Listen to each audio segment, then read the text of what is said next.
Hi hello guys welcome back to Aadya colourful. ನಾನು Suma. Friends, ಇವತ್ತಿನ ವಿಡಿಯೋದಲ್ಲಿ ಒಂದು ಬ್ರೇಕ್ಫಾಸ್ಟ್ ರೆಸಿಪಿನ ನಾನು ಶೇರ್ ಮಾಡ್ತಾ ಇದ್ದೀನಿ. ನಿಮಿಷದಲ್ಲೇ ನೀವು ದಿಢೀರ್ ಸ್ಪೆಷಲ್ ರೈಸ್ ಹೀಗೆ ತಯಾರಿಸ್ಬೋದು.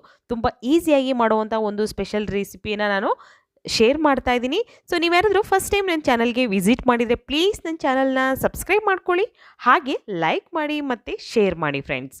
ಈಗ ನಾನು ಒಂದು ಸ್ಪೆಷಲ್ ಆಗಿ ಮತ್ತು ಸಿಂಪಲ್ ಆಗಿರುವಂಥ ಒಂದು ರೈಸ್ ರೆಸಿಪಿನ ನಿಮಗೆ ಶೇರ್ ಮಾಡ್ತಾ ಇರೋದು. ಸೊ ಇಲ್ಲಿ ನಾನು ಅಕ್ಕಿನ ಅದಕ್ಕೆ ಒಂದು ಅರ್ಧ ಸ್ಪೂನ್ ಆಗುವಷ್ಟು ನಾವಿಲ್ಲಿ ಆಯಿಲ್ನ ಹಾಕಿ ಮಿಕ್ಸ್ ಮಾಡಿ ಇಡೋಣ. ಸೊ ಈ ಥರ ನಾವು ಅಕ್ಕಿಗೆ ಎಣ್ಣೆನ ಮಿಕ್ಸ್ ಮಾಡಿ ಇಡೋದ್ರಿಂದ ಅದರಿಂದ ಏನು ಉಪಯೋಗ ಅಂತ ನಾನು ಮುಂದೆ ಹೇಳ್ತಾ ಹೋಗ್ತೀನಿ. ಇಲ್ಲಿ ಒಂದು ಕುಕ್ಕರ್ ತೊಗೊಂಡಿದ್ದೀನಿ. ಸೊ ಕುಕ್ಕರಲ್ಲಿ ಮಾಡ್ತಿರೋವಂಥ ಒಂದು ಬ್ರೇಕ್ಫಾಸ್ಟ್ ರೆಸಿಪಿ ಇದು. ಈಗ ಇದಕ್ಕೆ ಒಂದು 4-5 ಟೇಬಲ್ ಸ್ಪೂನ್ ಆಗುವಷ್ಟು ನಾವು ತುಪ್ಪ ಅಥವಾ ಆಯಿಲ್ ಯಾವುದನ್ನು ಬೇಕಿದ್ರೂ ಕೂಡ ಉಪಯೋಗಿಸಬಹುದು ಫ್ರೆಂಡ್ಸ್. ಇದಕ್ಕೆ ಸ್ವಲ್ಪ ನಾನು ಸಾಸಿವೆ ಕೂಡ ಹಾಕ್ಕೊಂಡಿದ್ದೀನಿ. ಸೊ ಸಾಸಿವೆ ಸಿಡಿದ ನಂತರ ನಾವು ಬೇರೆ ಇಂಗ್ರೀಡಿಯೆಂಟ್ಸ್ನ ಹಾಕ್ಕೊಕೊಳ್ಳೋಣ. ಸೊ ನಾನು ಕೆಲವೊಂದು ಸ್ಪೈಸಸ್ನೂ ಕೂಡ ತಗೊಂಡಿದ್ದೀನಿ. ಏನು ಅಂತ ಅಂದರೆ ಪಲಾವ್ ಎಲೆ ಮತ್ತು ಲವಂಗ ನೋಡಿ, ಮರಾಠಿ ಮೊಗ್ಗು, ಹಾಗೆ ಚಕ್ಕೆ. ಸೊ ಇಲ್ಲಿ ಒಂದು ಪಲಾವ್ ಎಲೆ ಕೂಡ ಹಾಕೋತಾ ಇದ್ದೀನಿ, ಏಲಕ್ಕಿ ಒಂದು. ಸೊ ಇಷ್ಟನ್ನು ಕೂಡ ನಾವು ಹಾಕ್ಕೊಳ್ಳೋಣ. ಅಕಸ್ಮಾತ್ ಇಲ್ಲ ಅಂತಂದರೆ ನೀವು ಇದನ್ನೇ ಸ್ಕಿಪ್ ಮಾಡಿ ಲವಂಗ ಏಲಕ್ಕಿ ಅಂತೂ ಇದ್ದೇ ಇರುತ್ತಲ್ಲ, ಚಕ್ಕೆ, ಅವನ್ನು ಕೂಡ ಹಾಕ್ಬೋದು.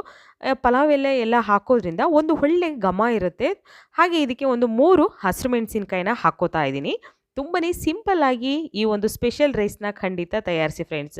ಜಾಸ್ತಿ ಟೈಮ್ ಇರೋದಿಲ್ಲ. ಯಾವುದಾದ್ರೂ ಒಂದು ಬ್ರೇಕ್ಫಾಸ್ಟ್ ಅಥವಾ ಲಂಚಿಗೆ ಮಾಡಬೇಕು ನಿಮಗೆ ಏನಾದರೂ ರೆಸಿಪಿ ಅಂದಾಗ ಖಂಡಿತ ಇದನ್ನು ಟ್ರೈ ಮಾಡ್ಬೋದು ನೀವು. ಈಗ ಇದಕ್ಕೆ 1 ಕಪ್ ಆಗುವಷ್ಟು ಈರುಳ್ಳಿನ ಹಾಕೋತಾ ಇದ್ದೀನಿ ನಾನು. ಈರುಳ್ಳಿನ ಚೆನ್ನಾಗಿ ಇದಕ್ಕೆ ಬಾಡಿಸ್ಕೊಳ್ಳೋಣ ನಾವು ಫ್ರೈ ಮಾಡಿ. ಸೊ ನೋಡಿ, ನಾನೀಗ ಫ್ರೈ ಮಾಡ್ತಾ ಹೋಗ್ತಿದ್ದೀನಿ. ಈಗ ಇದಕ್ಕೆ ಒಂದು ಅರ್ಧ ಸ್ಪೂನ್ ಆಗುವಷ್ಟು ಶುಂಠಿ ಬೆಳ್ಳುಳ್ಳಿ ಪೇಸ್ಟನ್ನು ಹಾಕ್ಕೊಳ್ಳೋಣ ಫ್ರೆಂಡ್ಸ್. ಶುಂಠಿ ಬೆಳ್ಳುಳ್ಳಿ ಪೇಸ್ಟನ್ನು ಹಾಕಿ ಅದನ್ನು ಚೆನ್ನಾಗಿ ಮಿಕ್ಸ್ ಮಾಡಿ ನಾವು ಎಣ್ಣೆಯಲ್ಲಿ ಅದನ್ನು ಚೆನ್ನಾಗಿ ಫ್ರೈ ಮಾಡ್ಕೋಬೇಕು.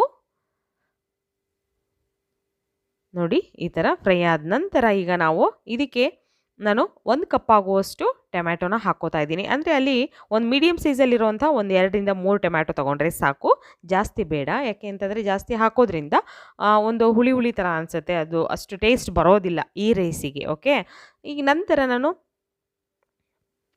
ಇದಕ್ಕೆ ಒಂದು ಅರ್ಧ ಕಪ್ ಆಗುವಷ್ಟು ಮೊಸರು ಹಾಕ್ಕೋತಾ ಇದ್ದೀನಿ. ಗಟ್ಟಿ ಮೊಸರನ್ನೇ ಹಾಕ್ಕೊಳ್ಳೋಣ, ತುಂಬ ಟೇಸ್ಟಿಯಾಗಿ ಇರುತ್ತೆ. ಹಾಗೆ ಇದಕ್ಕೆ ಅರಿಶಿನ ಪೌಡರ್ನ ಹಾಕೋತಾ ಇದ್ದೀನಿ ನಾನು, ಒಂದು ಚಿಟಿಕೆಯಷ್ಟು ಹಾಕ್ಕೊಳ್ಳೋಣ.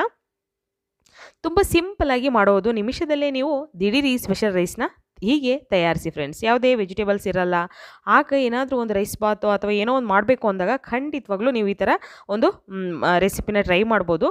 ಮತ್ತು ನಾನು ಇದಕ್ಕೆ ಒಂದು ಪಿಂಚಷ್ಟು ಪೆಪ್ಪರ್ ಪೌಡರ್ನ ಹಾಕ್ಕೊಂಡಿದ್ದೀನಿ. ಹಾಗೆ ಇಲ್ಲಿ ಖಾರಕ್ಕೆ ಖಾರದ ಪುಡಿನ ಹಾಕೋತಾ ಇದ್ದೀನಿ ಫ್ರೆಂಡ್ಸ್. ಓಕೆ, ಇಷ್ಟನ್ನು ಹಾಕಿ ನಾವು ಈ ಥರ ಚೆನ್ನಾಗಿ ಬೇಯಿಸ್ಕೊಳ್ಳೋಣ. ನೋಡಿ, ಈ ಥರ ಸೈಡಲ್ಲೆಲ್ಲ ಮಸಾಲೆ ಆಯಿಲ್ ಬರೋ ಥರ ಬೇಯ್ತಾ ಇದ್ದರೆ ತುಂಬ ಚೆನ್ನಾಗಿ ಮಸಾಲೆ ಬೇಯ್ತಾ ಇದೆ ಅಂತ. ನಾವು ಮಸಾಲೆಗಳನ್ನು ಚೆನ್ನಾಗಿ ಬೇಯಿಸಿದರೆ ಖಂಡಿತ ಆ ರೆಸಿಪಿ ತುಂಬ ಟೇಸ್ಟಿಯಾಗಿ ಬರುತ್ತೆ. ನಂತರ ಇದಕ್ಕೆ ಉಪ್ಪನ್ನು ಕೂಡ ನಾನು ಸೇರಿಸ್ಕೊಂಡಿದ್ದೀನಿ, ಹಳಿ ಉಪ್ಪನ್ನೇ ಹಾಕಿರೋದು. ಸೊ ನೀವು ಪುಡಿ ಉಪ್ಪನ್ನು ಹಾಕೋದಿದ್ರು ಹಾಕ್ಕೋಬಹುದು. ನಂತರ ನಾನು ಈಗ ಇದಕ್ಕೆ ನಾನು 2 ಕಪ್ ಅಕ್ಕಿ ತೊಗೊಂಡಿದ್ದೀನಿ. ಇದಕ್ಕೆ 4 ಕಪ್ ಅಕ್ಕಿ ಹಾಕಬೇಕಾಗುತ್ತೆ. ಸೊ ನೀವು 1 ಕಪ್ ಅಕ್ಕಿ ತೊಗೊಂಡ್ರೆ 2 ಕಪ್ ನೀರನ್ನು ಹಾಕ್ಕೊಳ್ಳಿ ಫ್ರೆಂಡ್ಸ್. ಹಾಗೆ ಇದಕ್ಕೆ ಸ್ವಲ್ಪ ಕಸೂರಿ ಮೆಥಿನೂ ಹಾಕಿ ನಾನು ಅದರಲ್ಲಿ ಹಾಕಿರೋವಂಥ ನೀರೆಲ್ಲ ಚೆನ್ನಾಗಿ ಕುದಿ ಬರೋವರೆಗೂ ನಾವು ಬೇಯಿಸ್ಕೋಬೇಕು. ನೋಡಿ, ಈ ಥರ ಚೆನ್ನಾಗಿ ಕುದಿ ಬರ್ತಾ ಇರಬೇಕು. ಆಗ ನಾವು ಎಣ್ಣೆಯನ್ನ ಮಿಕ್ಸ್ ಮಾಡಿರೋವಂತಹ ಅಕ್ಕಿನ ಹಾಕ್ಕೊಳ್ಳೋಣ. ಸೊ ಈಗ ಎಣ್ಣೆಯಲ್ಲಿ ಏನಕ್ಕೆ ಅಕ್ಕಿ ಮಿಕ್ಸ್ ಮಾಡಬೇಕು ಅಂದರೆ ಫ್ರೆಂಡ್ಸ್, ನಾವು ಅದು ಅನ್ನ ತುಂಬ ಹುಡಿ ಹುಡಿಯಾಗಿ ಚೆನ್ನಾಗಿ ಬರಬೇಕು ಅಂತ ಅಂದರೆ ನೀವು ಡೈರೆಕ್ಟಾಗಿ ಅಕ್ಕಿನ ನೀರಿಗೆ ಹಾಕದಲ್ಲೇ ನೀವು ಈ ಥರ ಒಂದು ಅರ್ಧ ಸ್ಪೂನು ಆಯಿಲ್ ಹಾಕಿ, ನಾವು ಎಷ್ಟು ಬಳಸ್ತೀವೋ ಅಷ್ಟು ಅಕ್ಕಿಗೆ ಒಂದು ಅರ್ಧ ಸ್ಪೂನ್ ಆಯಿಲ್ ಹಾಕಿ ನೀವು ಈ ಥರ ಪಲಾವು ಅಥವಾ ಕುಷ್ಕ ಅಥವಾ ಮಾಮೂಲಿ ಮಸಾಲ ರೈಸ್, ಈ ಥರದ್ದು ಯಾವುದೇ ರೈಸ್ನ, biryani rice, plain rice, so ಎಲ್ಲದಕ್ಕೂ ಕೂಡ ಇದು ಒಳ್ಳೆ ಕಾಂಬಿನೇಷನು ಮತ್ತು ತುಂಬಾ ಚೆನ್ನಾಗಿ ಹುಡಿ ಹುಡಿಯಾಗಿ ಬರುತ್ತೆ.